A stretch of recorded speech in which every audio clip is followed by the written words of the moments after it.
Hi అండి. నమస్తే. Welcome to Radhakrishna వంటలు. మన ఛానల్‌లో ఎంతో టేస్టీగా ఉండే గులాబీ పూలైతే వేశానండి.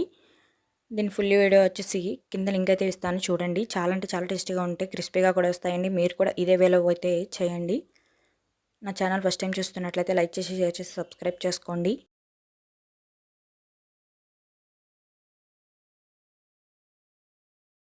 ఈ గులాబీ పూలు నేను బెల్లంతో అయితే చేశానండి. చాలా టేస్టీగా ఉంటాయి. మీరు కావాలంటే బెల్లం ప్లేస్‌లో పంచదార కూడా యూజ్ చేసుకొని మీరు చేసుకోవచ్చండి.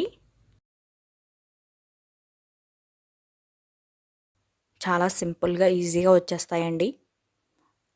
ఫుల్ వీడియో తప్పకుండా చూడండి. కరెక్ట్ క్వాంటిటీస్ కూడా నేను వీడియోలో అయితే చెప్పానండి. మీరు చూసి తప్పకుండా ట్రై చేయండి. ట్రై చేసి ఎలా వచ్చిందో నా కామెంట్ సెక్షన్‌లో అయితే చెప్పండి. బెల్లంతో చేసుకోవడం వల్ల హెల్త్‌కి కూడా చాలా మంచిదండి. చాలా టేస్టీగా ఉంటాయి. క్రిస్పీగా కూడా వస్తాయండి.